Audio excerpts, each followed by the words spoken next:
Je suis donc Emmanuelle Mazet, je suis directrice marketing de la mutuelle Océane Matmut et puis en charge donc de la prévention santé.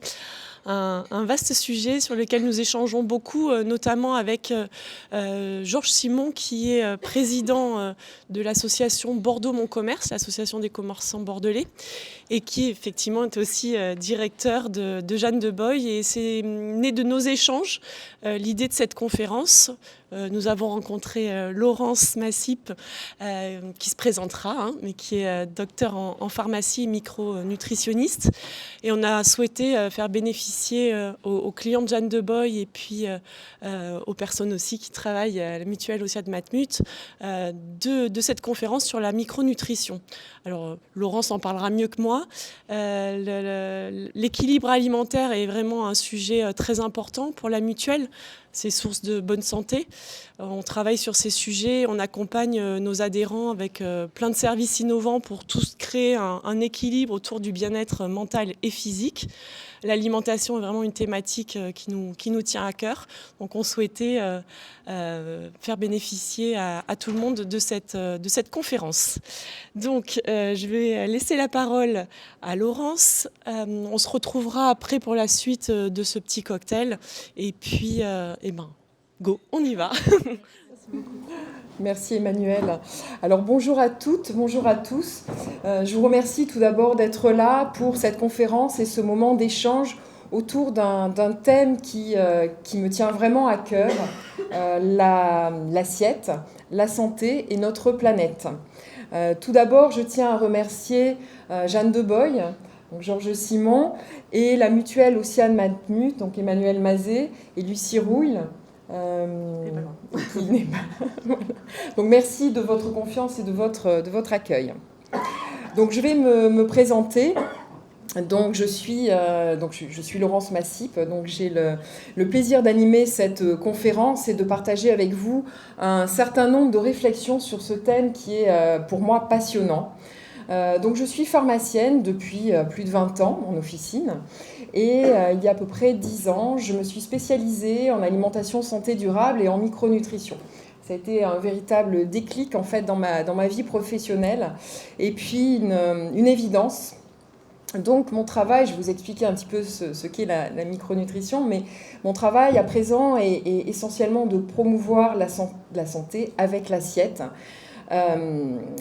La micronutrition, je ne sais pas si vous connaissez ce terme, peu de personnes le connaissent en tout cas. C'est également ce que l'on appelle la nutrition fonctionnelle ou la médecine nutritionnelle et fonctionnelle.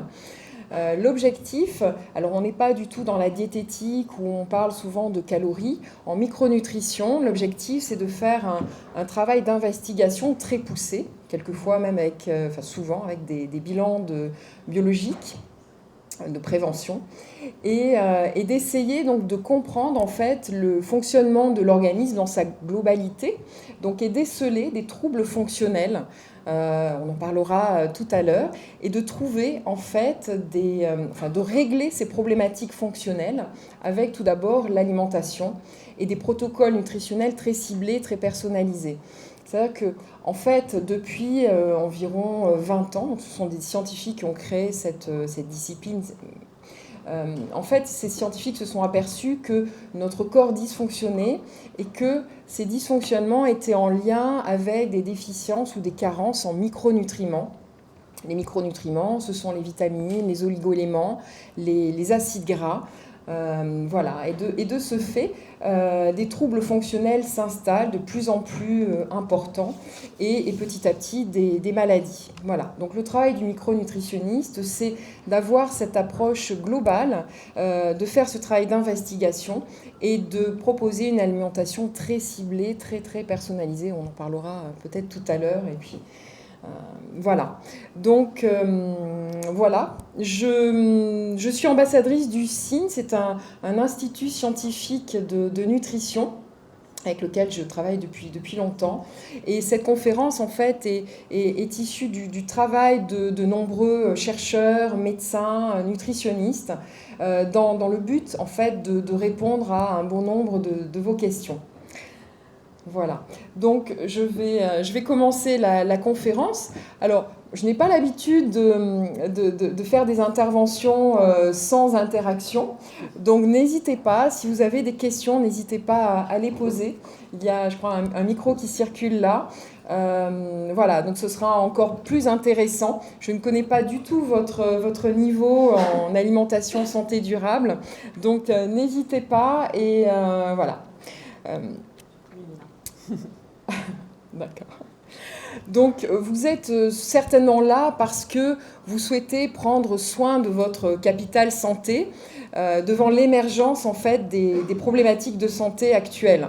Je parlais tout à l'heure de troubles fonctionnels, donc nous présentons de plus en plus de troubles fonctionnels, c'est-à-dire de la fatigue, enfin je vais les énumérer un petit peu plus tard, mais de la fatigue, des douleurs musculaires, voilà, et de plus en plus nous allons vers une émergence de maladies dites de civilisation. Voilà. Il faut savoir qu'à l'heure actuelle, l'espérance de vie en bonne santé diminue malheureusement. Mais ce qui est encore plus récent, c'est l'espérance de vie tout court en fait, qui diminue également. Voilà, donc vous savez que l'obésité se développe de façon phénoménale, les diabètes également. Aux États-Unis, un Américain sur deux est diabétique. Voilà, donc c'est vraiment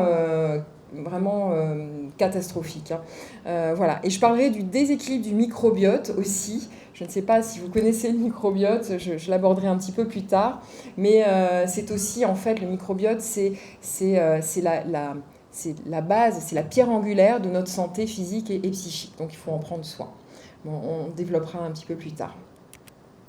Voilà, donc maintenant, nous allons rentrer dans le vif du sujet. Nous allons parler un petit peu de vous.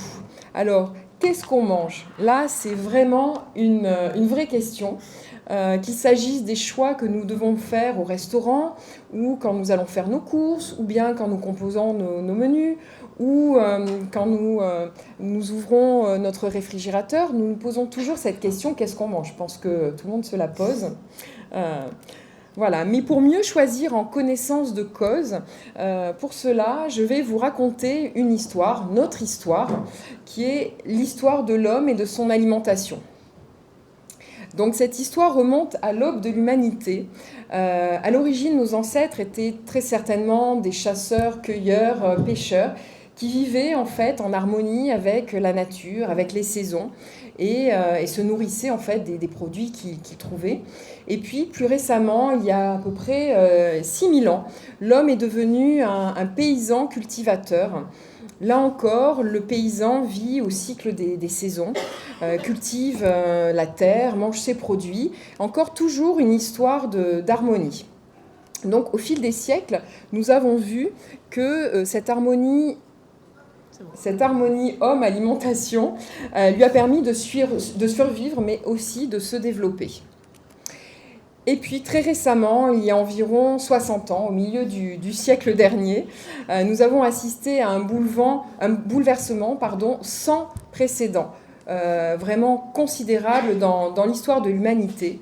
L'homme actuel n'est plus un chasseur-cueilleur, il ne cultive plus non plus les carottes dans les champs, mais nous sommes devenus en fait des consommateurs de l'offre industrielle, des consommateurs de produits industrialisés qui sont tout préparés, transformés. Et bien sûr, cette carotte des champs a été remplacée par ces produits-là. Donc de plus, notre mode de vie a considérablement changé. En fait, nous le savons tous, nous sommes devenus en fait des consommateurs et puis des sédentaires. Donc parallèlement à cela, nous avons observé une évolution considérable du nombre de maladies dites de civilisation. Voilà, de nombreux cancers, des maladies cardiovasculaires, le vieillissement du cerveau, le surpoids, le diabète, l'obésité et des troubles psychiatriques. Alors comment en sommes-nous arrivés là? Donc là, c'est vraiment une grande question également. Qu'est-ce qui a profondément changé? Eh bien, les scientifiques, en fait, ont pu observer des déséquilibres sans précédent. Différents déséquilibres, et notamment un déséquilibre au niveau des graisses. la consommation en fait du gras. Nous le verrons plus tard, mais il existe maintenant dans l'assiette un déséquilibre au niveau des oméga 3 et des oméga 6. Et ce sont des acides gras qui sont extrêmement, enfin les oméga 3, des acides gras qui sont extrêmement importants dans la santé. Et puis dans nos assiettes également, nous avons plus de sodium. Alors le sodium, c'est le sel, et beaucoup moins de potassium, le potassium que l'on trouve dans les végétaux.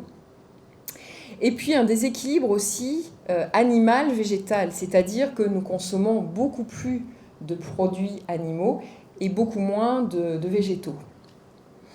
Et puis également un déséquilibre important au niveau de la qualité des aliments, qui sont devenus en fait raffinés, transformés, beaucoup plus pauvres en vitamines et en minéraux.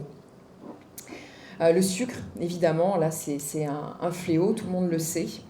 Et puis un déséquilibre aussi entre le bénéfice de manger et le risque, c'est-à-dire que maintenant, dans nos assiettes, nous avons des pesticides, des engrais, des conservateurs, des nouvelles molécules qui laissent planer vraiment un doute sur nos assiettes.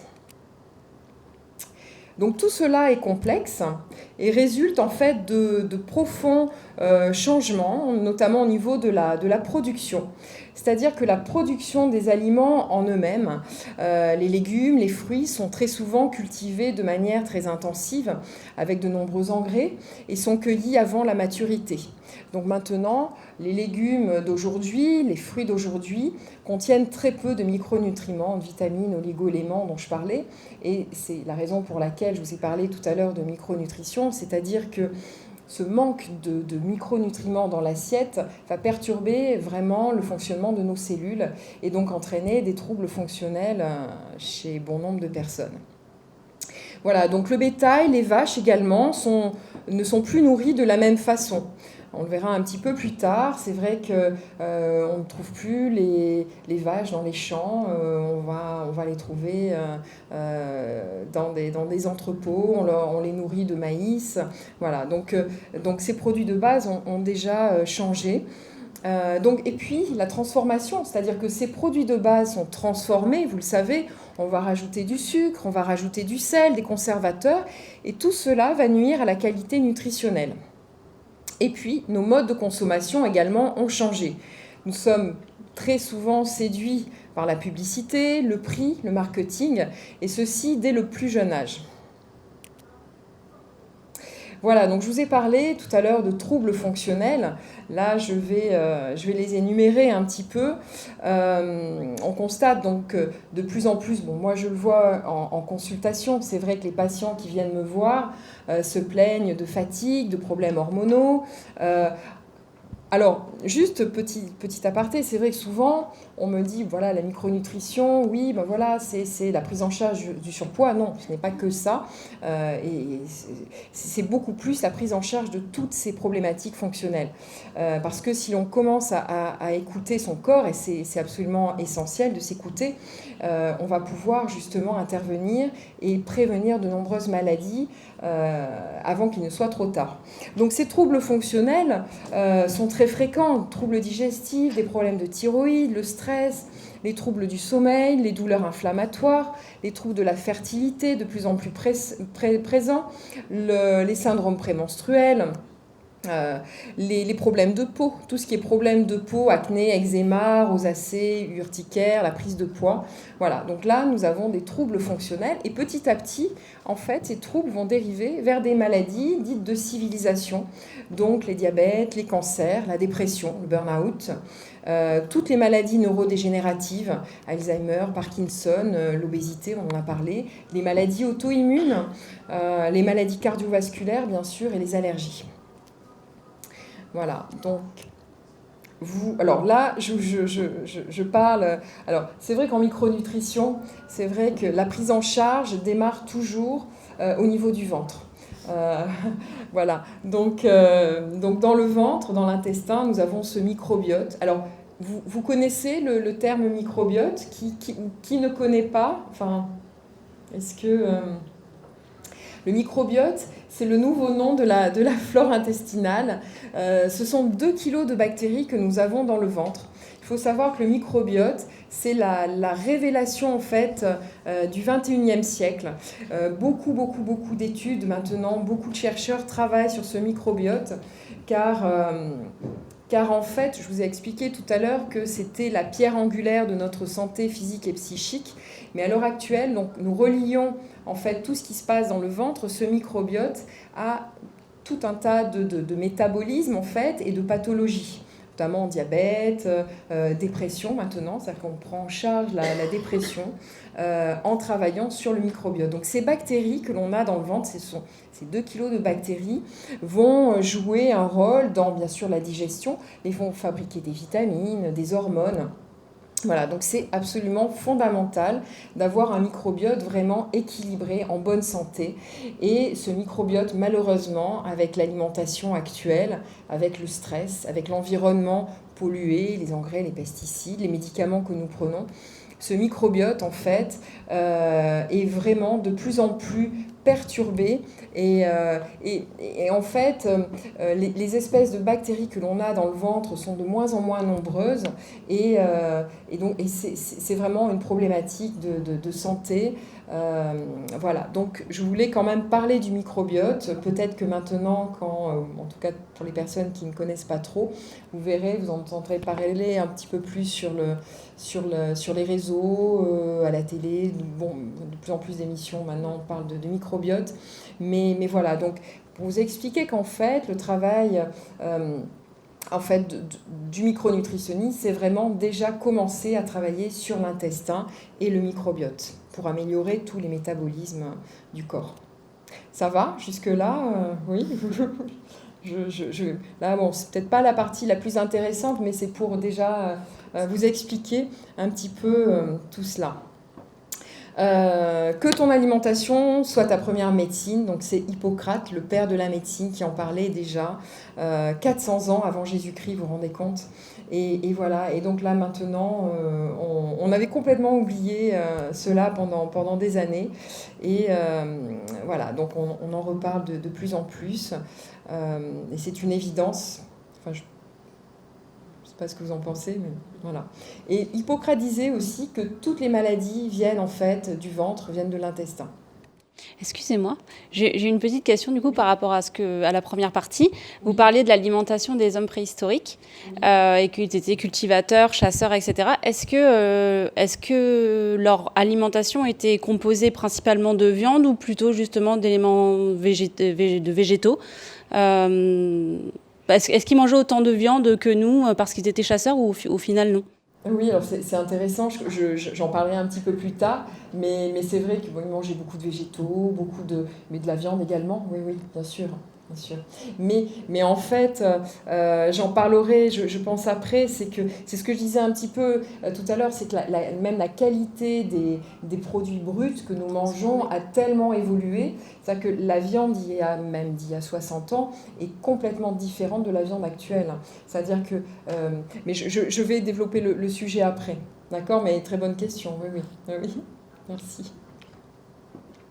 Voilà, donc, vous l'avez compris, il est grand temps de changer. En fait, nous n'avons plus 20 ans devant nous, que ce soit pour notre santé, celle de nos enfants ou celle de notre planète. Alors, c'est vrai que je parle de la planète parce que c'est un sujet important. Si on améliore notre environnement, forcément, nous allons améliorer également notre santé. Voilà, donc c'est vraiment aussi cette facette-là dont je voulais vous parler. Donc il est urgent de mettre en place une nouvelle attitude nutritionnelle, en fait de bon sens, si on réfléchit bien. Parce que c'est possible. Et là, c'est vraiment le point positif, c'est que nous avons des solutions, nous pouvons améliorer notre santé, devenir acteurs de notre santé. Et c'est ce que nous allons voir là. Donc c'est facile, c'est possible, c'est accessible à tous. Donc c'est respecter les aliments, le goût, le plaisir et le respect de la planète. Alors, ces changements que nous allons mettre en place, que vous allez mettre en place, je l'espère, vont avoir en fait 3 impacts. Un impact bien sûr sur la santé. Vous allez améliorer votre capital santé dès aujourd'hui et éviter des maladies. un impact bien sûr sur la planète en privilégiant certains modes de production et des circuits de développement durable. Et puis un impact sociétal en mettant le consommateur en fait au cœur de la chaîne alimentaire, en faisant les bons choix qui demain en fait vont avoir un impact sur la société. En fait, vous allez devenir des consomme-acteurs. Voilà, c'est par vos choix que vous allez pouvoir changer l'offre alimentaire. Alors, encore cette question, qu'est-ce qu'on mange ? Ça y est, nous y arrivons. Je ne sais pas si vous avez des questions déjà par rapport à cette première partie. Non, peut-être pas, d'accord. Voilà, donc je vais aborder les clés de l'alimentation santé durable pour tous. Donc vous avez bien compris, c'était une alimentation pour tous. Après, je ne parle pas bien sûr de cas particuliers, mais d'alimentation pour tous. La première clé, donc, les graisses. Donc, contrairement à ce que l'on a souvent entendu dire, et ce que je peux encore voir en consultation, il n'est pas nécessaire de manger moins gras. Il s'agit surtout de manger mieux gras. C'est vrai que, je ne sais pas si vous vous rappelez, il y a quelques années, nous avons supprimé de notre alimentation toutes les graisses. C'était la mode, en fait, de l'alimentation vapeur, voilà, sans graisse. Et ça a été catastrophique, en fait, sur notre alimentation, parce que nous avons, en fait, pu voir l'émergence de maladies cardiovasculaires, les infarctus, voilà. Donc, tout cela pour vous montrer que les graisses ont un impact vraiment essentiel sur notre santé. Mais manger mieux gras. Voilà, donc là, effectivement, le gras est indispensable à la vie, à nos cellules. Mais bien sûr, comme je vous disais, toutes les formes de gras ne se valent pas. Donc bien sûr, nous devons choisir des graisses qui vont être, qui sont des acides gras essentiels, indispensables, c'est-à-dire que nous ne pouvons pas fabriquer nous-mêmes. Donc il faut les apporter dans l'assiette. Et donc là, je vais vous parler en fait de bons lipides pour le cerveau, pour le cœur. Ce sont les oméga 3. Alors, qui connaît les oméga 3 ici ? Oui, d'accord. Bon, d'accord. Bon. Donc, en fait, il faut savoir que les oméga 3, ce sont surtout les manques les plus importants, en fait, de notre nutrition actuelle. Voilà. C'est vrai qu'en tant que micronutritionniste, je dis à tous mes patients qu'il est essentiel de supplémenter en oméga 3 tout au long de la vie à l'heure actuelle. Pourquoi ? Parce que notre assiette, encore une fois, n'en apporte pas suffisamment. Voilà. Donc, ces oméga 3... surtout, vous n'hésitez pas à intervenir si je n'ai pas assez développé en fait ce petit chapitre. Les oméga 3, donc où allons-nous les trouver ? Alors d'abord dans les huiles. Alors c'est vrai que je vais vous aider aujourd'hui à mieux choisir vos aliments et notamment les huiles. Pour moi, c'est le plus important. Donc c'est vrai qu'en consultation, souvent, quand je fais remplir des questionnaires et que je demande quelles sont les huiles que vous consommez, j'ai quasiment tout le temps, l'huile d'olive. Donc c'est vrai que l'huile d'olive est une excellente huile qui est riche en vitamine E, en antioxydants, donc il est important de la garder, de la consommer de façon quotidienne. Mais c'est une huile qui ne renferme pas d'oméga 3. Donc, vous avez bien compris qu'il va falloir apporter d'autres huiles. Alors, moi, l'huile que je peux vous proposer, c'est l'huile de colza, parce que c'est une huile qui est vraiment très équilibrée au niveau des graisses, oméga 3, oméga 6. Elle est très intéressante. Alors après, c'est vrai que l'huile de colza, c'est peut-être une huile que vous n'aimez pas au niveau du goût. Vous pouvez tout à fait la mélanger à l'huile d'olive. Les recommandations, en fait, de consommation d'huile de colza, ça serait 2 cuillères à soupe par jour pour une femme et 3 pour un homme, en plus de l'huile d'olive. Donc vous voyez un petit peu voilà, les huiles à rajouter dans vos assiettes. Si vous n'aimez pas l'huile de colza ou si vous trouvez que cela représente trop d'huile, vous pouvez tout à fait vous orienter vers l'huile de lin ou l'huile de cameline. Ce sont des huiles qui sont très concentrées en oméga 3, qui sont les plus riches en oméga 3. Et de ce fait, vous pouvez ne consommer qu'une cuillère à café à 2 cuillères à café par jour. Voilà. toutes ces huiles qui renferment des oméga 3 sont des huiles qui sont très instables, très oxydables. Donc, il est indispensable de les conserver au réfrigérateur, toujours. Pas l'huile d'olive, puisque vous avez bien compris qu'elle ne contenait pas d'oméga 3. Mais toutes les huiles riches en oméga 3 doivent être placées au réfrigérateur et à consommer dans le mois qui suit l'ouverture. D'accord ? Voilà, donc là, après, vous allez me dire, mais les autres huiles, est-ce que je peux les consommer ? Alors là, sur cette diapo, vous voyez un petit peu, donc en jaune, je pense que vous voyez bien, oui, voilà. En jaune, vous avez en fait les oméga 3. Donc vous voyez que les oméga 3 sont peu présents dans les huiles. Vous voyez, lin, camine, colza. Et donc après, vous avez les oméga 6. Alors, les oméga 6, ce sont des graisses dont nous avons besoin, mais que nous avons trop souvent, en trop grande quantité, dans les assiettes. Et donc, ces oméga 6 sont responsables, en fait, d'inflammation. Alors que les oméga 3 sont des graisses qui sont anti-inflammatoires. D'accord ? Voilà. Donc, les oméga 6, vous les retrouvez, vous voyez, vous avez l'huile de cartame, pépins de raisin qui est extrêmement riche en oméga 6, tournesol. Bien souvent, je vois encore en consultation des personnes qui consomment ces huiles-là. Donc, moi, ce que je vous conseille, c'est vraiment de les bannir de vos placards et plutôt vous orienter vers l'huile d'olive et puis les huiles enrichies en oméga 3. Voilà. Est-ce que vous avez des questions par rapport aux huiles ? Oui ? Alors moi, ma question, c'est pour moi, l'huile de colza avait plutôt mauvaise presse. Alors c'était peut-être pendant un temps, du coup ça a évolué. Et qu'est-ce qui a fait évoluer ça ? Alors c'est vrai que, effectivement, merci. Oui, effectivement. Alors si vous... Vraiment, on va choisir une huile bio parce que tout ce qui est bio ne renferme pas d'OGM. Donc c'était un petit peu le problème en fait avec l'huile de colza et surtout aux États-Unis avec les OGM. Voilà, donc effectivement, je pense que c'est la raison pour laquelle elle avait mauvaise presse. Et puis en fait, c'est une huile un peu bas de gamme. C'est vrai que j'ai vécu aux États-Unis, en Californie pendant 3 ans. C'est vrai que là-bas, l'huile de colza, on l'utilise un petit peu, vraiment pour tout sauf l'alimentation santé en tout cas. Voilà. Mais vraiment, tout cela a évolué. Oui. Mais encore une fois, c'est vrai que je vous conseillerais de choisir une huile bio, de première pression à froid, avec dans une bouteille en verre. Voilà, on va éviter le flacon en plastique, on va éviter de laisser traîner la bouteille comme ça pendant des mois dans le placard. Là, effectivement...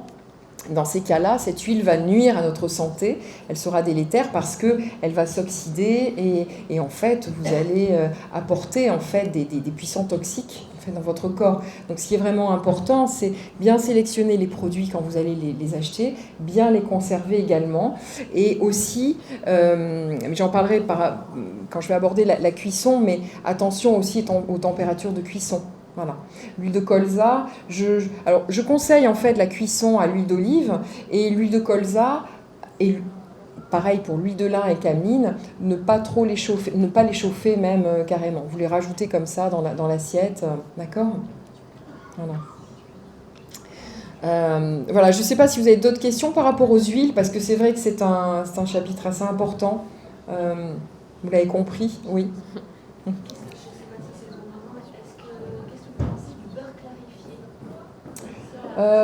Oui, alors après alors là c'est du cas par cas là dans ce cas-là, oui, parce que c'est vrai que ce sont pour les personnes qui sont plutôt intolérantes aux produits laitiers, voilà. Donc là on est quand on parle d'alimentation santé en fait pour tous, je ne vais pas vous conseiller le beurre clarifié au départ, voilà. Voilà, parce qu'on ne va pas forcément avoir des oméga 3, voilà. Comme l'huile de coco, c'est vrai que c'est la grande tendance, voilà, mais l'huile de coco ne renferme pas d'oméga 3. Vous avez compris, là, un des grands déséquilibres nutritionnels, c'est ce déséquilibre au niveau des graisses. Et l'impact sur la santé est tellement important.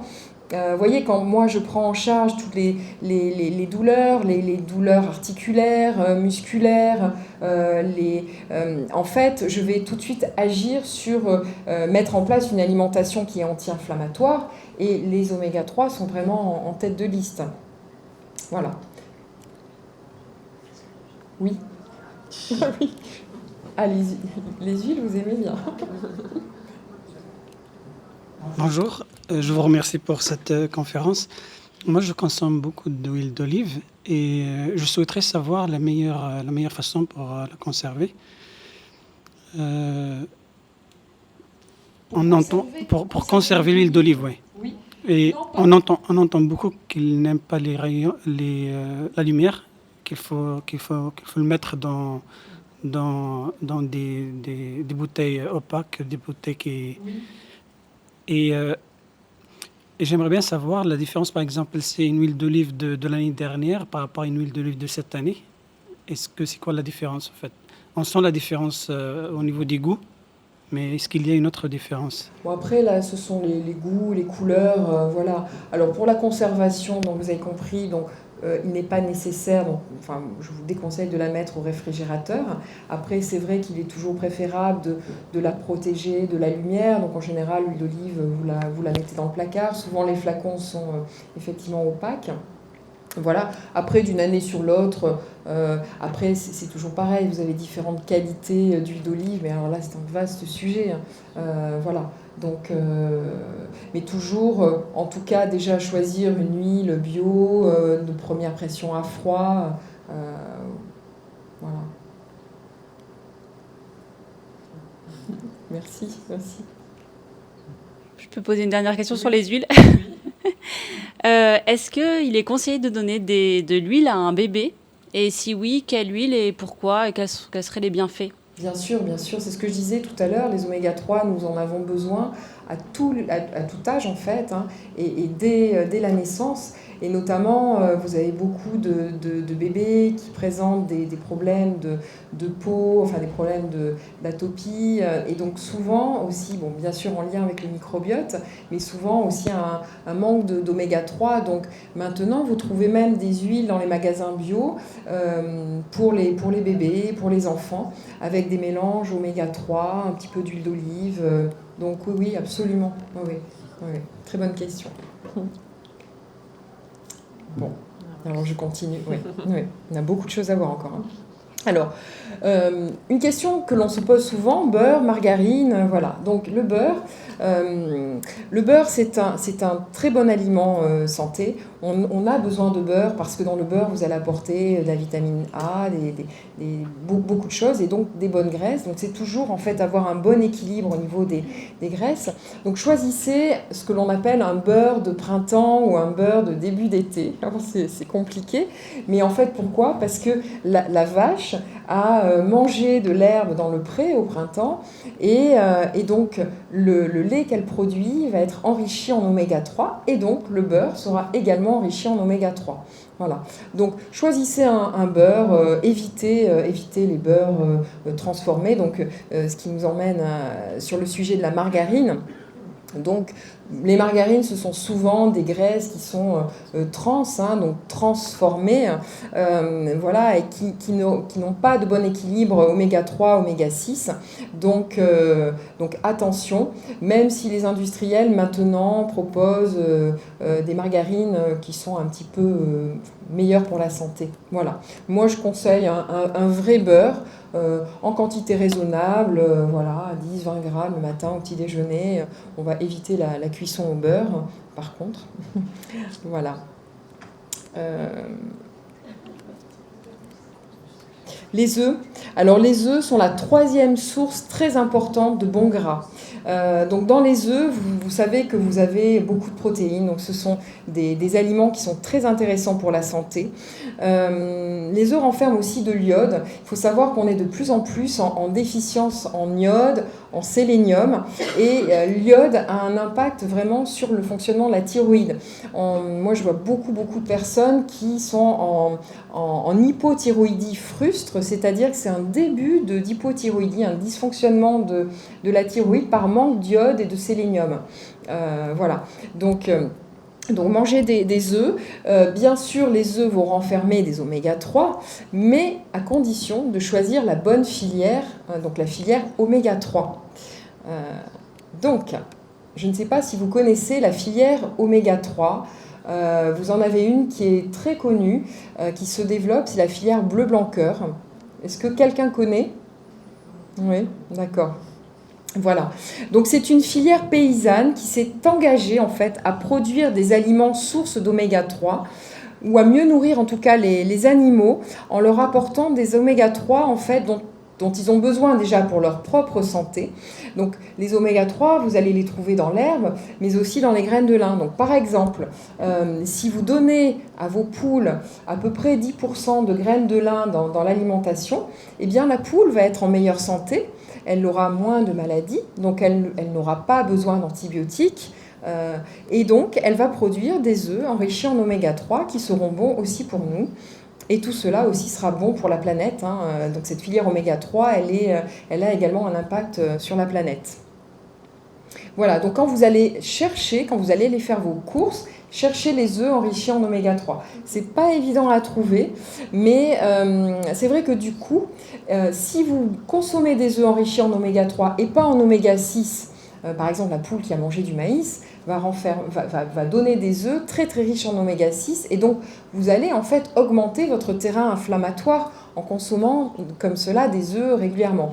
Alors que si vous consommez des œufs enrichis en oméga 3, là vous allez pouvoir en consommer tous les jours parce que en plus, vous avez bien compris, les œufs renferment plein de bons nutriments.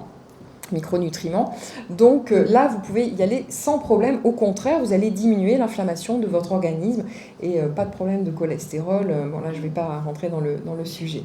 Voilà. Donc, cherchez les œufs enrichis en oméga 3, de la filière bleu blanc cœur, par exemple. Voilà. Les poissons gras. Alors, les poissons gras, c'est une source très importante d'acide gras oméga 3. Bien sûr, vous allez choisir des petits poissons en fait de pêche durable, sardines, maquereaux, harengs, anchois et même le saumon. Et je vous conseille vraiment d'en consommer au moins 400 grammes par semaine.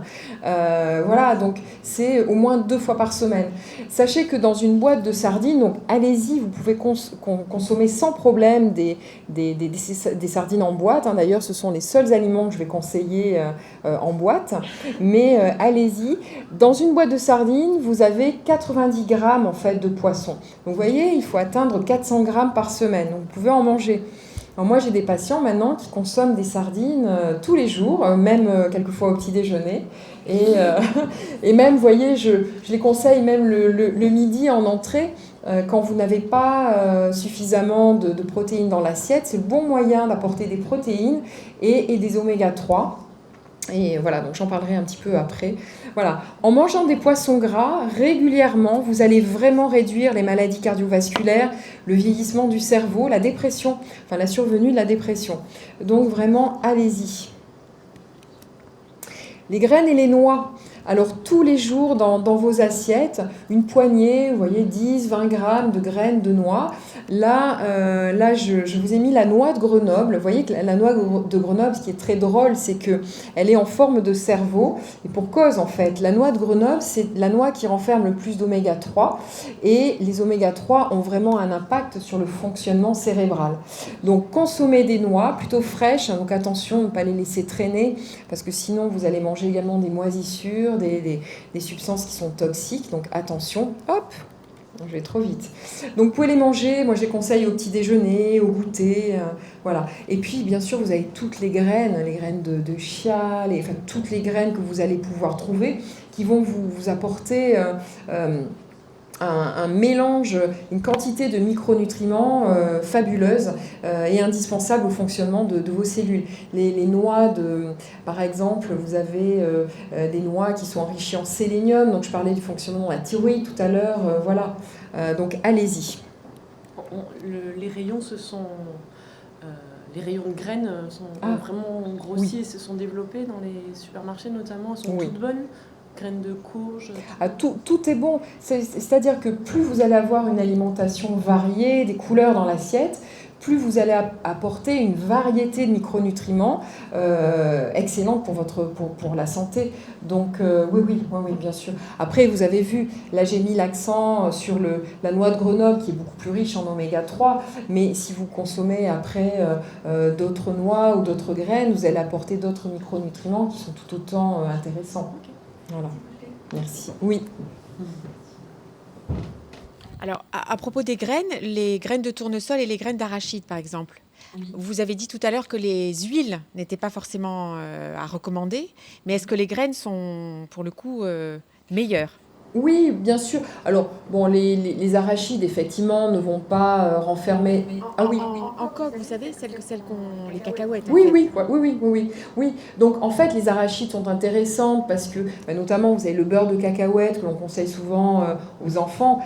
L'avantage, c'est que vous avez des protéines qui sont intéressantes, en fait, à consommer, par exemple, le matin. Mais évidemment, vous n'avez pas beaucoup d'oméga 3, voire pas du tout dans les arachides. Et puis, donc, je ne vais pas vous conseiller d'en consommer en grande quantité, c'est sûr. Mais en fait, on ne peut pas dire qu'un aliment est mauvais. Vous voyez, Mais c'est meilleur de les consommer en graines qu'en huile, par exemple. Oui. C'est-à-dire que l'huile n'a pas du tout d'intérêt nutritionnel. Voilà. D'accord. Et puis, vous avez compris que là, tout à l'heure, je vous parlais de 2 cuillères à soupe, par exemple, d'huile de colza. Il vaut mieux se focaliser sur ces huiles-là qui vont vous apporter ce dont vous avez besoin de façon quotidienne, plutôt que de... Voilà. C'est vrai que je n'ai pas parlé, par exemple, de l'huile de noix, mais de façon ponctuelle, vous pouvez varier les huiles, parce que c'est aussi... l'alimentation, c'est aussi du plaisir, donc se faire plaisir. Mais on doit quand même garder certaines bases. Vous voyez, voilà. La deuxième clé, les végétaux. Donc les végétaux, c'est vraiment faire le plein de végétaux, c'est vraiment indispensable. Au moins 400 grammes par jour, et c'est vraiment le minimum. C'est-à-dire que l'idéal, ce serait de consommer 800 grammes de végétaux par jour pour apporter en fait toutes les fibres dont nous avons besoin pour notre microbiote. À l'heure actuelle, nous apportons à peu près 12 grammes de fibres dans l'assiette, alors qu'il en faudrait 30 grammes. Vous voyez, donc allez-y sur les végétaux. Donc, cela veut dire en pratique au moins la moitié de l'assiette en fait de végétaux, beaucoup de couleurs, beaucoup de variétés. Je dis toujours en fait, essayez d'avoir dans l'assiette toutes les palettes en fait de l'artiste.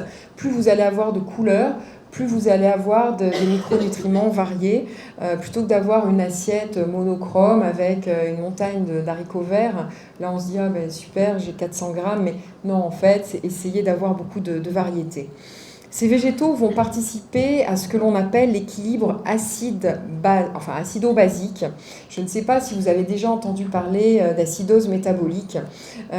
En fait, c'est de l'acidité que l'on a en fait dans le corps, les tissus. À l'heure actuelle, avec le stress, l'alimentation que l'on a qui est très acidifiante, nous rendons notre corps acide. Et cela a un impact notamment dans tout ce qui est douleur rhumatismale, dans l'ostéoporose. En acidifiant notre corps, en fait, nous allons, si vous voulez, dégrader nos os. Pourquoi ? Parce que l'organisme, en fait, réagit très bien. C'est que dès qu'il y a un déséquilibre, il va récupérer le calcium qui se trouve sur les os pour, en fait, rééquilibrer cette acidité. Et donc, vous allez dégrader plus rapidement, en fait, vos articulations, vos os. Donc, attention à l'acidité. Donc vraiment, il est important d'alcaliniser régulièrement, et donc avec les légumes, avec plus de légumes dans les assiettes. Voilà, les végétaux sont une source vraiment importante de micronutriments, comme je disais, les vitamines, le potassium, les minéraux.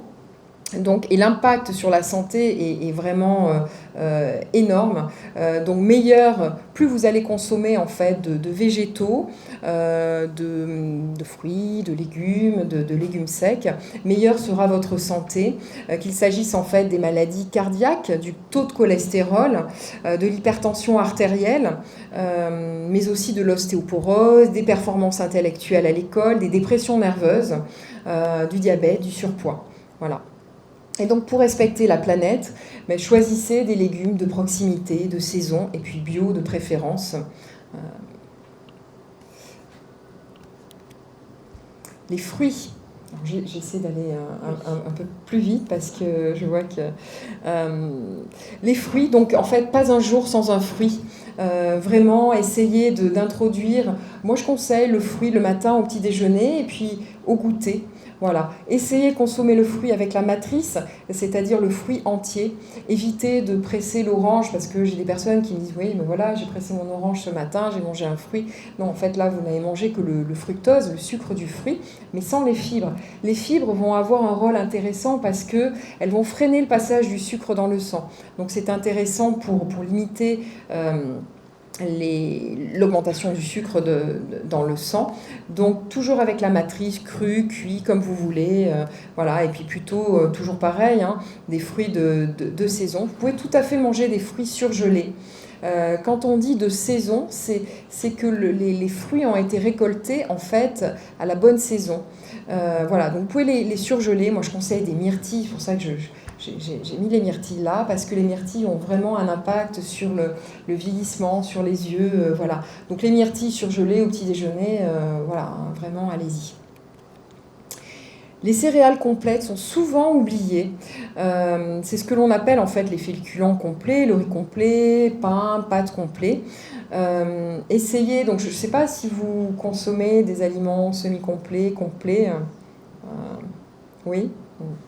Voilà, donc ces aliments sont très intéressants. Pourquoi ? Parce qu'à l'heure actuelle, on a tendance à s'orienter vers des aliments qui sont plutôt raffinés. Hein.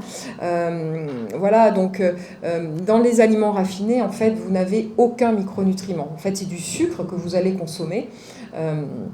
Je parle par exemple du pain blanc. Voilà, vous n'avez aucun intérêt nutritionnel avec cet aliment-là. Au contraire, c'est comme si vous mangiez du sucre. Alors que si vous orientez vers des aliments complets, semi-complets, vous avez en fait, au niveau de la céréale, vous avez en fait toutes les fibres, les micronutriments qui sont en fait concentrés dans l'enveloppe. Hein. Voilà, je ne sais pas si on entend bien. Voilà. Et donc, voilà. Et quand vous enlevez cette enveloppe, c'est-à-dire que quand vous rendez l'aliment raffiné, c'est-à-dire sans cette enveloppe, eh bien, voilà, comme je vous disais, vous allez raffiner cet aliment-là. Donc, orientez-vous vers ces aliments. L'indice de buttage, en fait, c'est un indice qui vous permet de choisir votre farine, par exemple. Vous avez en fait une lettre, c'est la lettre T que vous allez pouvoir trouver, suivie d'un chiffre. Quand vous avez en fait farine de blé T55, ça veut dire que la farine est complètement raffinée. Donc ne choisissez pas cette farine, mais orientez-vous plutôt vers un indice de buttage d'au moins 80. Et plus vous allez augmenter l'indice de buttage, plus vous allez augmenter la teneur, par exemple en magnésium. Hein, c'est pour ça que j'ai mis le symbole chimique. Or, vous savez que le magnésium, eh bien, nous en manquons tous. Plus de 80% de la population manque de magnésium. Et cela va avoir un impact sur le stress, sur les contractures musculaires, sur le cerveau. Donc, vraiment, essayez de mieux choisir vos farines. Et de les choisir aussi bio, parce que quand vous choisissez un aliment semi-complet ou complet, où vous avez l'enveloppe, sachez que dans l'enveloppe en fait, de la céréale se concentrent en fait, les engrais et les pesticides.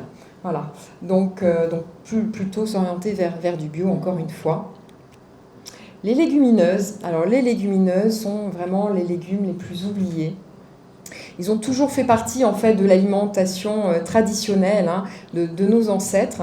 Ce sont les lentilles, les haricots secs, les pois chiches. Voilà, donc moi je vous conseille de les consommer au moins 3 fois par semaine parce qu'ils ont des vertus santé immenses. Vous allez pouvoir, en fait, des études ont montré que la consommation de légumineuses quotidiennes permettait en fait de stabiliser le poids ou même de perdre du poids parce que ce sont des aliments qui ont un index glycémique très bas avec beaucoup de fibres. Voilà. Riche en protéines, donc en sucre lent, fibres, nombreux micronutriments. Donc allez-y vraiment avec plaisir hein, sur les légumineuses, essayez de les cuisiner vraiment de façon variée pour vous faire plaisir. Alors là, j'ai intégré les produits fermentés. On se dit, oh là, qu'est-ce que c'est ? C'est une petite verrue, mais c'est tellement important. Parce que je vous ai parlé de microbiote. Oui, je ne sais pas trop où les mettre, je les ai mis là. En fait, le microbiote, vous savez, c'est 2 kilos de bactéries. On perd des bactéries de jour en jour en fait dans notre ventre. Et les produits fermentés, donc les légumes lactofermentés, ici, je ne sais pas si vous connaissez, vont permettre en fait de rééquilibrer ce microbiote, d'apporter des probiotiques, ce sont des bactéries, qui seront meilleures pour notre santé. Donc vraiment, allez-y vers les produits fermentés, lactofermentés. J'ai parlé du pain tout à l'heure. Le pain au levain, par exemple, au levain naturel, est un produit fermenté aussi, et qui sera en plus d'autant plus intéressant parce qu'il sera beaucoup plus digeste. Tous les produits fermentés sont plus faciles à digérer. Vous voyez, dans les légumes lactofermentés, par exemple, les crudités sont sont les aliments les plus difficiles à digérer parce que vous avez des fibres qui sont très dures. Il faudrait mastiquer comme les ruminants pendant très longtemps. Or, quand vous allez consommer des légumes lactofermentés, la digestion est beaucoup plus facile et en plus, vous allez concentrer des micronutriments de façon encore plus importante. Et donc, vous allez en manger en avoir encore plus dans l'assiette que si vous mangez des légumes frais. Vous avez des exemples de légumes fermentés? Oui. En fait, on peut tout fermenter. Il existe, maintenant vous pouvez trouver sur internet des recettes, c'est très facile. On peut faire fermenter le chou, ça c'est un grand classique. Par exemple, la choucroute, c'est un légume qui est fermenté. Mais on peut faire, donc vous pouvez voir là les bocaux sur l'image. Vous pouvez faire fermenter du chou-fleur, des carottes, du brocoli, de tout. Voilà, mais allez-y parce que c'est vraiment très facile. On en trouve de plus en plus dans les rayons bio, dans les réfrigérateurs des rayons bio. Ça reste cher, vous pouvez le faire vous-même. Voilà. Et comment on fait du coup? Enfin, c'est quoi? Qu'est-ce qu'il faut faire? Voilà, regardez. Non, mais c'est de l'eau, du sel, voilà. Et puis après les bactéries. Bon. Mais c'est facile, mais sur internet, oui. La troisième clé maintenant, les produits animaux. Alors c'est toujours faire les bons choix avec modération, équilibre. Alors l'une des grandes dérives de ces 60 dernières années, ça a été vraiment l'augmentation considérable de la consommation de viande en fait et des sous-produits animaux. Les charcuteries, donc beaucoup de viande rouge en fait, les charcuteries, voilà. Donc en fait il n'est pas possible de nourrir actuellement toute la planète en mangeant de la viande chaque jour. Et puis, la viande, en fait, est souvent liée, en tout cas la viande rouge, est liée aux maladies cardiovasculaires.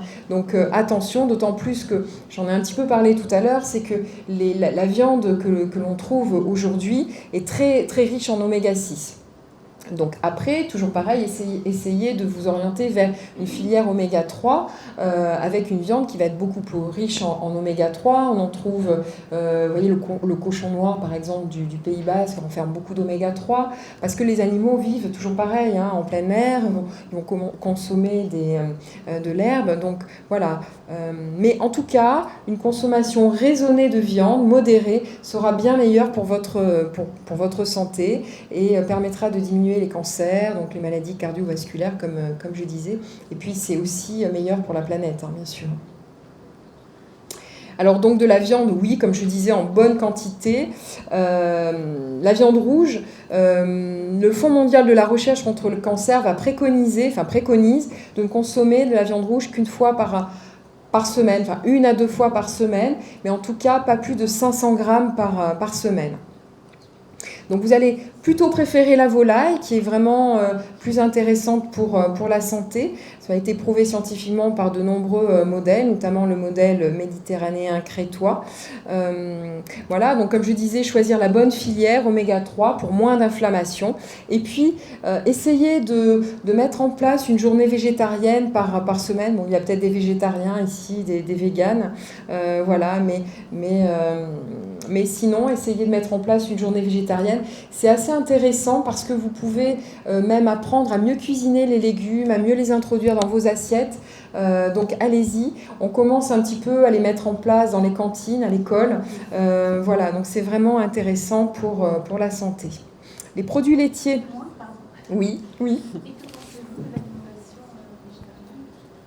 Alors là, c'est un vaste sujet là aussi. Alors l'alimentation végétarienne, oui, Sans viande et sans poisson.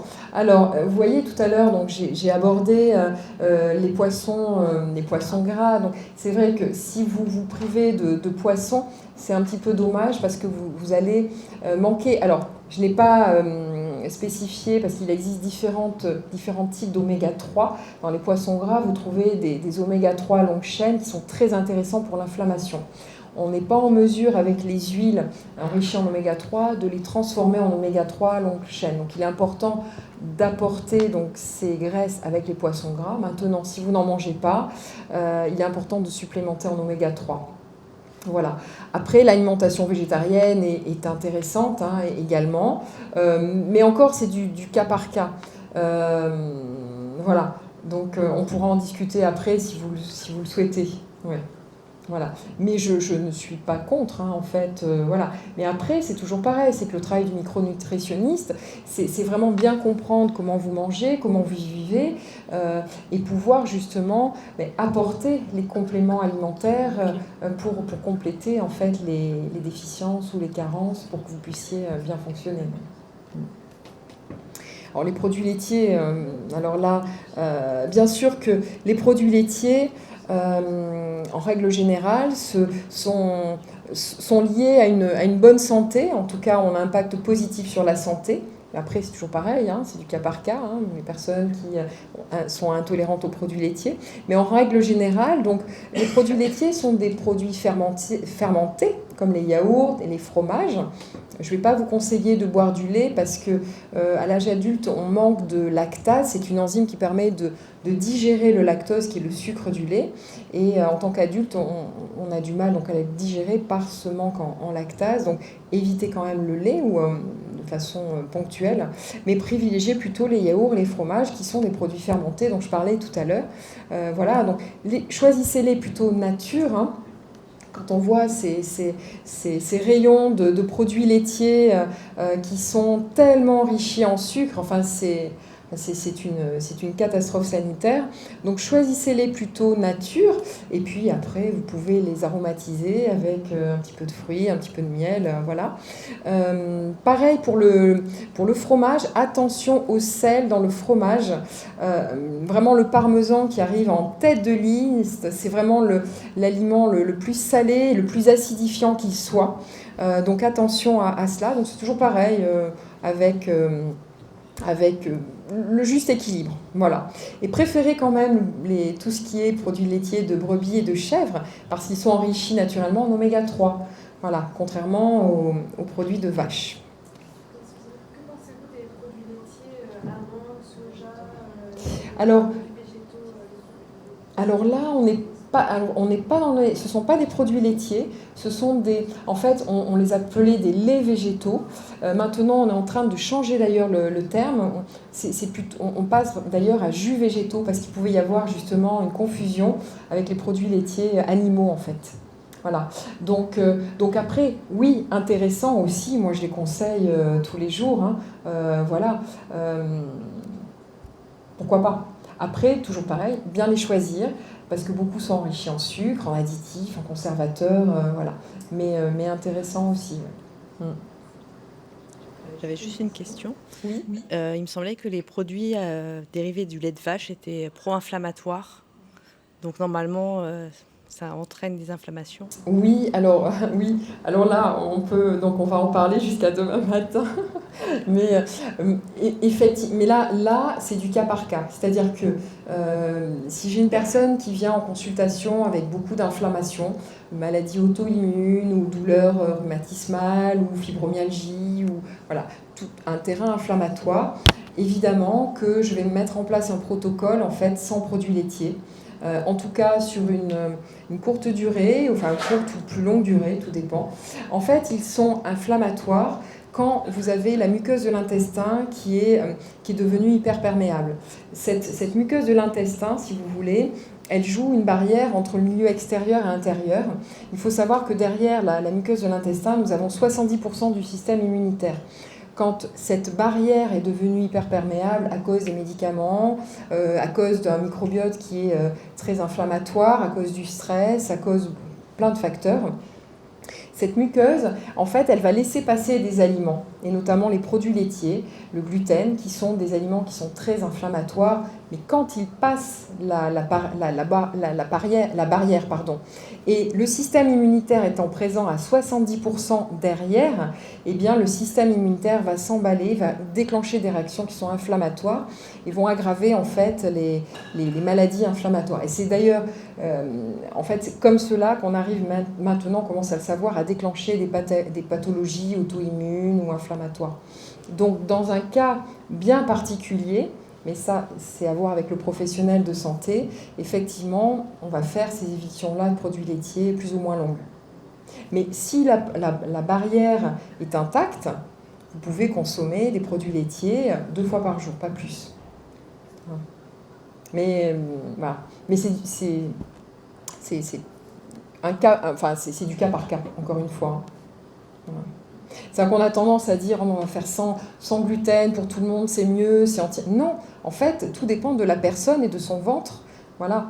C'est comme, si vous voulez, vous pouvez en fait avoir la plus belle des assiettes, très équilibrée, avec plein de micronutriments, mais si vous n'êtes pas en mesure en fait d'assimiler, en fait, parce que votre muqueuse de l'intestin est perturbée, eh bien, ça ne sert à rien. Vous allez avoir des carences et des déficiences. C'est pour ça qu'il est important de faire des bilans, de faire de la prévention, de s'adresser à des professionnels de santé, en micronutrition, enfin en médecine nutritionnelle et fonctionnelle, et voir en fait si tout fonctionne bien au niveau du ventre. Vous voyez, si vous êtes en mesure de bien assimiler. Voilà. Bon, je ne vais pas trop m'étendre là-dessus, mais j'espère que j'ai un peu répondu à la question.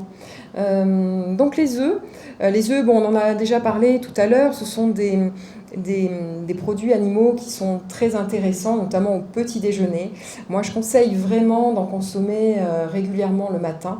Pourquoi ? Parce que le matin, vous allez apporter beaucoup de protéines au petit déjeuner, beaucoup de graisses, on l'a vu avec les oméga 3, donc encore une fois, c'est savoir bien les choisir enrichis en oméga 3.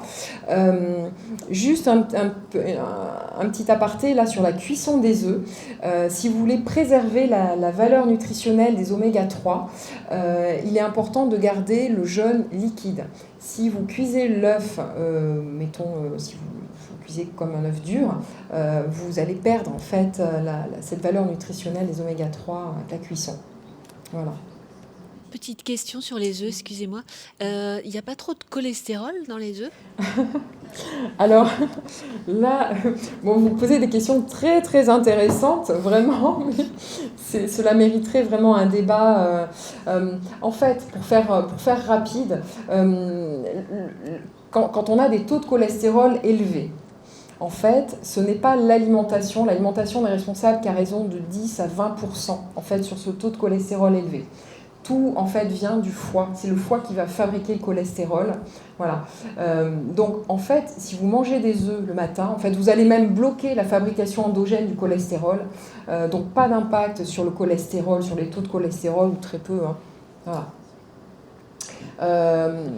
Vous pouvez avoir, vous savez, les Crétois, qui ont le meilleur des régimes alimentaires, ont un taux de cholestérol qui est très élevé, et pourtant ils n'ont pas de pathologie cardiovasculaire. Pourquoi ? Parce qu'en fait, ils ont un terrain qui n'est pas inflammatoire. Donc le plus important, et là c'est ce que j'essaie de vous transmettre là aujourd'hui, c'est vraiment veiller à réduire l'inflammation du corps, parce que c'est vraiment un fléau, cette inflammation. Vous avez vu, cette inflammation dérive après sur les maladies de civilisation.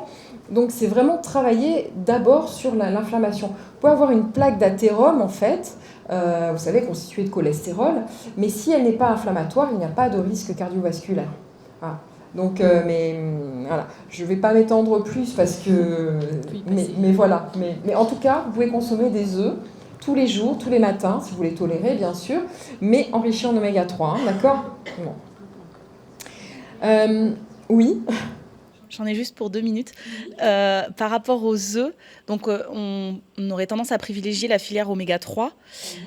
Et par rapport à la filière bio, Parce que les œufs bio sont pas forcément oméga 3. Excellente question. Je crois que je devais en parler après, mais ça sera... Non, mais c'est pas grave. Ça sera fait. Effectivement, filière oméga 3 n'est pas synonyme de filière bio. Hein. Vous pouvez tout à fait avoir alors, des œufs de la filière oméga 3 non bio ou des œufs bio qui ne sont pas du tout oméga 3. Donc vraiment pensez à rechercher, donc soit vous recherchez le petit logo bleu blanc cœur, voilà, soit vous demandez en fait aux producteurs voilà, comment ont été nourries les poules, s'ils connaissent, si les poules ont mangé des graines de lin. Et d'ailleurs, si vous avez des poules, donnez-leur des graines de lin dans leur alimentation. Donc à choisir entre les deux, il vaut mieux un oméga 3 oui, non oui. qu'un bio non oméga 3. Oui. L'idéal, ça serait d'avoir les deux, mais effectivement, à choisir entre les deux, c'est ça. Oui. Oui. Voilà, donc à ce stade de la conférence, j'aimerais insister sur l'importance de la globalité. J'en ai un petit peu parlé tout à l'heure. C'est en fait, il n'y a pas d'aliment mauvais ou un aliment meilleur qu'un autre. Tous les aliments vont apporter en fait des nutriments intéressants. Mais il s'agit vraiment d'avoir un bon équilibre. Donc là, vous voyez, je vous ai parlé d'un équilibre animal-végétal. Donc essayez de composer vos assiettes avec de la viande, mais beaucoup de légumes à côté. Ou par exemple, si vous consommez, là j'ai mis la photo du fromage qui est très acidifiant, essayez d'avoir beaucoup de végétaux avec. Vous voyez, donc la bonne association, une salade avec du fromage, une poire avec du fromage, vous voyez, pour équilibrer. D'accord, voilà. La quatrième clé, d'accord. Bon, oui. La clé, voilà. Donc le goût, enfin les saveurs, donc le goût, les couleurs dans l'assiette, c'est vraiment important. Vous l'avez compris. Pour lutter en fait contre ce déséquilibre sodium-potassium dont je vous ai parlé tout à l'heure. Nous avons trop de sodium, donc trop de sel dans l'assiette, et cela dérive vers l'hypertension, les maladies cardiovasculaires, l'ostéoporose. Donc faites attention en fait au sel caché. Vous voyez, chasser le sel caché, c'est difficile à dire, mais aussi c'est difficile à faire dans l'assiette. Le sel caché dans le pain, dans les fromages, voilà. Donc attention à tout cela, parce que le sel, en fait, est vraiment responsable de nombreuses maladies. Donc moins de sel, mais beaucoup plus d'épices, d'arômes en fait dans l'assiette, parce que ce sont des aliments santé, mais fabuleux, les épices, les herbes. Donc allez-y, mais vraiment à tous les repas, tous les jours, le curcuma, cannelle, le thym, romarin, l'ail, l'oignon, le gingembre, vraiment allez-y. Ils sont vraiment associés au bien-être mental, à la santé cardiovasculaire, à la réduction des cancers. Donc vraiment tous les jours dans les assiettes. Et donc vous allez donc de ce fait limiter le sel et vraiment en fait vous faire plaisir, parce que les épices riment avec plaisir, avec voilà, saveur. Le goût sucré. Bon, alors le sucre, vous savez, il est partout. Je ne vais pas trop m'étendre là-dessus, mais juste pour information, la consommation de sucre est passée de 8 kilos par an et par personne, en fait au début du siècle dernier, à 80 kilos par an et par personne. Imaginez, c'est x10. C'est quand même hallucinant. En fait, notre organisme, notre corps ne sait plus du tout s'adapter devant cette surconsommation de sucre. Et voilà. Et donc le sucre, vous savez que c'est l'aliment des cellules cancéreuses. Hein. Voilà, donc attention. Et bien sûr, je ne parle même pas de diabète, d'obésité. Voilà. Choisissez plutôt un sucre plus complet si vraiment vous avez besoin de consommer du sucre. Voilà, un sucre plutôt brut, un sucre de canne, on va éviter le sucre raffiné de betterave, ou bien le miel, hein, le sucre de nos ancêtres, qui est très intéressant d'un point de vue nutritionnel. Et si vraiment vous avez besoin de sucre, vous avez une alternative qui est plutôt saine, hein, en tout cas jusqu'à présent, c'est la stevia. Voilà. Les édulcorants, qu'en pensez ? Oui.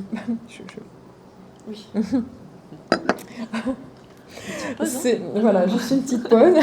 Donc prudence en fait, parce que de nombreux scientifiques en fait mettent le doigt sur les édulcorants. Et des études ont montré que les édulcorants, en fait, aspartame, enfin vous les connaissez, j'imagine, peuvent perturber la flore intestinale et même seraient susceptibles de développer encore plus de diabète que le sucre classique. La 5e clé, les boissons. Alors, boire, c'est vraiment un acte convivial et c'est très important d'ailleurs dans l'alimentation santé, c'est la convivialité.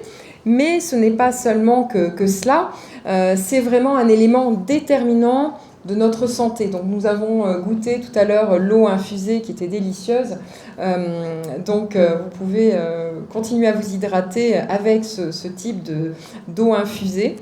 Mais voilà, déjà toutes les boissons santé, l'eau donc bien sûr, beaucoup trop de personnes ne boivent pas assez et c'est vraiment très regrettable pour la santé, pour les articulations notamment et pour beaucoup. Donc c'est boire au moins 1,5 litre par jour, voire 1,7 litre, voire 2 litres, voire 3 litres si il y a un surpoids de 10 kilos en fait. Donc vraiment très important sous toutes les formes, eau du robinet. On va juste éviter quand même, faire attention à l'eau gazeuse qui peut être très riche en sel. Sachez quand même que le gaz carbonique, les petites bulles, sont très acidifiantes. J'ai parlé d'acidité tout à l'heure, donc attention à cette consommation-là. Alors le vin, en fait, de nombreuses études ont montré que consommer du vin rouge, alors un verre de vin pour une femme, 2 verres pour un homme, là je vais peut-être faire plaisir à beaucoup de personnes, mais en tout cas, serait associé à une meilleure santé cardiovasculaire. Voilà, donc plutôt un vin à boire pendant le repas pour ne pas agresser, irriter la muqueuse intestinale. Voilà, et puis préférer un vin bio. Voilà, bon, après, si vous buvez du vin, il est important également à côté de respecter toutes les clés que nous avons vues auparavant, consommer beaucoup de végétaux, voilà, donc c'est encore une histoire d'équilibre. Le thé, clairement un aliment, enfin une boisson santé très intéressante. Si vous aimez le thé vert, noir, allez-y, 2 à 3 tasses par jour. C'est vraiment une boisson qui est très riche en antioxydants. Toutes les boissons, alors le café, on a souvent critiqué le café, mais en fait c'est un aliment santé intéressant, 2 à 3 tasses même de café tous les jours. Voilà, les boissons fermentées, j'en ai un petit peu parlé tout à l'heure, très intéressantes. Les jus de fruits frais, donc de façon ponctuelle, parce que vous savez que si vous consommez une orange pressée, comme je disais tout à l'heure, vous allez en fait boire du sucre, donc de façon occasionnelle. Je regarde l'heure. Les faux amis, donc attention aux faux amis. Les jus de fruits qui ressemblent à du naturel mais qui n'en sont pas du tout parce que c'est un concentré de sucre avec... ça va je regarde l'heure. Non, mais déjà demi, c'est bon. Ah oui, bon, je vais aller vite. Il n'y a pas de souci. Voilà, donc attention à tous ces colorants artificiels, en fait, à ces sucres raffinés. Les boissons énergisantes, qui souvent chez les jeunes sont consommées de façon trop importante, avec des risques cardiovasculaires importants. Donc apprenez à lire les étiquettes, à regarder en fait la composition en sucre. La 6e clé, alors, pour moi c'est une clé, mais vraiment très importante. Pourquoi ? Parce que on a complètement perdu, en fait, vous savez que l'organisme, en fait, notre corps est géré par des horloges biologiques. Et nos ancêtres avaient une alimentation qui était alignée sur ces horloges biologiques. Nous, on a complètement oublié cela. Et donc c'est pour ça qu'aborder ce sujet est très important, le rythme des repas. C'est-à-dire qu'en fonction du moment de la journée, ou même des saisons, nous avons besoin d'aliments qui vont être différents. Voilà, c'est ce que l'on appelle la chronobiologie nutritionnelle. Voilà, donc la journée, alors vous connaissez peut-être ce vieil adage, petit déjeuner de roi, déjeuner de prince et dîner de mendiant. En fait, il est empreint en fait d'une profonde sagesse, mais il a été quand même scientifiquement prouvé récemment par les chercheurs. Donc, je ne sais pas, mais quand en consultation, je fais remplir un journal alimentaire et je vois que la plupart des personnes que j'ai en consultation font l'inverse, exactement. Exactement. Et ne mangent pas le matin et vont manger plutôt très copieusement le soir. Et malheureusement, il y a une étude qui a montré que cette inversion, en fait, était associée à ce que l'on appelle la chrono-obésité. Et c'est comme cela que nous allons petit à petit prendre du poids, sans forcément changer vraiment l'alimentation. Voilà. Et donc des études ont montré que justement quand on inversait, eh bien, et que l'on revenait à ce petit déjeuner de roi, par exemple, moi je le vois en consultation, c'est la première chose que je mets en place au niveau des changements pour les personnes qui ne mangent pas ou qui ont un petit déjeuner sucré. C'est ce changement de petit déjeuner avec beaucoup de protéines, un petit déjeuner plutôt salé, des protéines, on va fabriquer ce que l'on appelle la dopamine qui va vous donner de l'énergie, de la motivation et c'est ce qui va vous aider à mettre en place des changements au niveau de vos attitudes alimentaires. Et permettre que ce soit vraiment beaucoup plus facile. Voilà. Donc un petit déjeuner avec des protéines, des bonnes graisses, parce que c'est le meilleur moment pour digérer les graisses. Donc vous voyez, je parlais des œufs tout à l'heure, ce sont des excellents aliments pour le petit déjeuner, avec pourquoi pas du jambon, du poisson, ou de la purée d'amande qui est riche en protéines, voilà. Mais en tout cas, essayez de changer votre petit déjeuner. Le déjeuner de prince qui doit être très varié, mais avec quand même beaucoup de protéines. Si jamais vous avez faim dans l'après-midi, sachez que ce n'est pas normal. C'est que vous n'avez pas mangé assez de protéines le midi. Et je mets vraiment l'accent là-dessus, c'est que les protéines du midi vont vous rassasier, contrairement à ce que l'on peut imaginer. Souvent, on pense que ce sont les céréales, le riz, les pâtes qui vont nous rassasier. Non, ce sont les protéines. Et les protéines vont contribuer au développement de la masse musculaire le midi. Voilà, c'est pour ça que je parle de rythme biologique. On fabrique du muscle le midi. Donc, manger des protéines le midi et puis des légumes. Voilà. Et le dîner de mendiant, en fait, ils vont quand même privilégier plutôt un dîner végétarien. Éviter de manger des protéines le soir. On va éviter de manger de la viande, du poisson, du fromage. Manger plutôt végétarien avec les légumineuses dont je vous ai parlé, des céréales complètes et puis des légumes. Voilà. Et des épices. Les saisons, pareil, essayez vraiment de manger de saison, c'est bon pour la planète, mais c'est bon aussi pour notre corps, parce qu'on a des besoins différents en fonction des saisons. La 7e clé, c'est faire vraiment les bons choix. Alors là, on est dans le bon sens. C'est choisir le sain, le naturel, le brut, donc de saison, comme je vous disais, l'authentique, et puis bannir, bien sûr, les produits ultra transformés. Donc choisir de bons aliments, en fait, c'est la base de votre alimentation santé, c'est faire vraiment les bons choix déjà au niveau de vos produits bruts. Donc choisir bien sûr le bio et manger la peau, parce que c'est dans la peau que vous avez tous les micronutriments. Mais si vous ne pouvez pas choisir des aliments bio, vraiment vous lavez bien, vous brossez bien, vous épluchez les pommes qui renferment beaucoup de pesticides, donc attention. Et vous pouvez, une alternative, c'est les cuire à la vapeur, parce que vous allez en fait éliminer tous les résidus de pesticides en fait dans la cuve. Voilà. Et donc bien sûr manger de saison, comme je disais tout à l'heure, et puis local.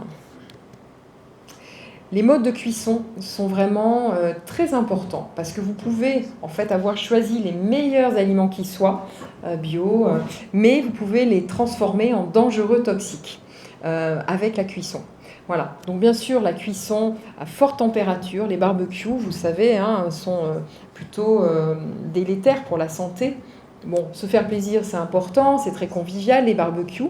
Donc, moi, ce que je propose, en fait, pour se protéger, c'est de faire des marinades quand vous faites cuire la viande, mettons, au barbecue, avec beaucoup d'herbes, d'épices, parce que ce sont des molécules qui sont protectrices et qui vont, en fait, contrer les effets des toxiques.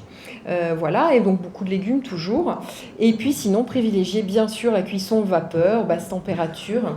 Ne jamais aller en fait au-delà d'une cuisson à 180 degrés. Voilà. Pour les poissons gras, si vous faites cuire par exemple un saumon, n'allez jamais au-delà de 160 degrés parce que sinon vous allez détruire en fait les oméga 3 qui sont bons pour votre santé, vous l'avez compris. Voilà, donc en fait, dans l'assiette, c'est vraiment du bon sens. Voilà, donc on a vu toutes les clés. C'est bien de réentendre. Et c'est facile, non? Enfin, qu'est-ce que vous en pensez? Je suis désolée, je ne vous ai pas trop posé de questions, mais parce que il y avait beaucoup de points à voir. Mais voilà, donc du bon sens. Je pense que c'est vraiment se faire plaisir. C'est ce que je dis en consultation. C'est voilà, éviter d'être frustré. L'alimentation, c'est d'abord le plaisir, la convivialité. Et quand on étudie d'ailleurs des modèles dans les zones bleues, je ne sais pas si vous connaissez, sont ces zones où les personnes vivent centenaires en bonne santé. On voit vraiment le côté convivial. Voilà, c'est vraiment essentiel. Le côté plaisir, c'est essentiel parce que vous allez vous faire du bien aussi. Et quand vous faites du bien, vous allez faire du bien aussi, pas déséquilibrer votre microbiote et améliorer votre écosystème digestif, donc c'est important. Bon voilà, donc là, pour aller plus loin, donc là, je vous ai expliqué que, en fait, j'ai abordé une alimentation qui est bonne pour tous, qui est vraiment essentielle, parce que c'est la base, en fait, de vos changements nutritionnels, si vous devez les mettre en place, avec le rythme des repas, vous l'avez compris. Voilà, mais c'est vrai que pour aller plus loin, après, comme je vous disais, c'est une prise en charge qui est complètement personnalisée. Et là, c'est le travail du professionnel de santé qui va étudier votre fonctionnement et qui va vous peut-être mettre en place des évictions, peut-être vous dire, ben voilà, on va supplémenter je sais pas, en sélénium, enfin bon, voilà. Donc voilà. Et je crois que j'arrive au terme de la conférence. En tout cas, merci de votre attention. Voilà, j'étais un petit peu vite. Je peux, si vous souhaitez, on a le temps pour répondre aux questions ou à côté. Oui, avec plaisir. Bon. J'ai vu que tout le monde avait pris des notes. On a tous pris. Merci pour ces conseils. Merci. Je sais on peut prolonger juste à côté. D'accord. Bon. Je ne sais pas si vous avez appris des choses, en tout cas, mais n'hésitez pas. Si vous avez des questions, moi je suis disponible même sur les réseaux. Vous pouvez m'envoyer des messages ou voilà, et puis je me ferai un plaisir de vous répondre. En tout cas, merci à vous et puis bon appétit. Merci beaucoup. Merci.